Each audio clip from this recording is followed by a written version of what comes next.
Indian express नावाचं वर्तमानपत्र आहे, त्याच्यात बातमी आली की आत्ताच्या ज्या स्पोर्ट्स मिनिस्टर आहेत त्यांनी 700 कोटी रुपयाचं एक आधीच्या सरकारने घेतलेला निर्णय विड्रॉ केलाय.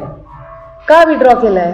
ह्याचा अर्थ काहीतरी तेव्हा चुकीचं होतं ना. सरकार तेच आहे ना, मंत्री बदललाय, पण असं काय झालं त्या, म्हणजे ह्याचा अर्थ तेव्हा काहीतरी चूक झाली आहे. मग ते विड्रॉ कसं झालं त्याची इन्क्वायरी झाली पाहिजे.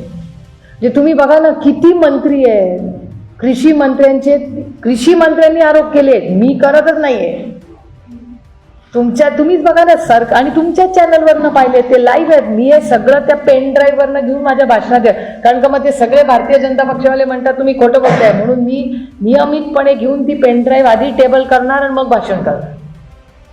कारण का सातत्याने महाराष्ट्रात भ्रष्टाचार होतोय हे महाराष्ट्र सरकारचे कॅबिनेट मंत्री कबूल करतायत, मग त्याची इन्क्वायरी का होत नाही?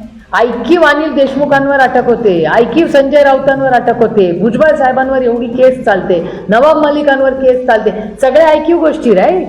कुठे मोठा एव्हिडन्स होता? असा एव्हिडन्स होता का कुठे?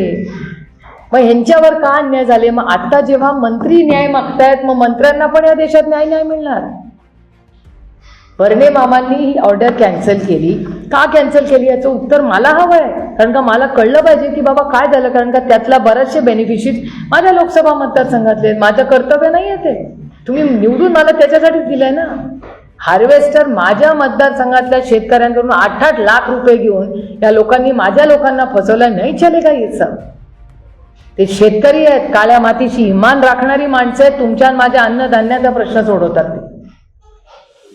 ऐसा कैसा चलेगा? आणि डायरेक्ट बेनिफिट असताना चिरीमिरीचा विषय येतोच कुठे? Everything is connected to Aadhaar ना. मग Aadhaar to direct benefit tax to department. Where is the लिकेजचा विषयच नाही. सरकार रोज भाषण करताना दिल्लीत आमचं 0 लिकेज सरकार आहे. मग झालं काय? लिकेज झालं कसं? हेच तर माझं भाषण आहे पार्लमेंटमध्ये यावेळेस.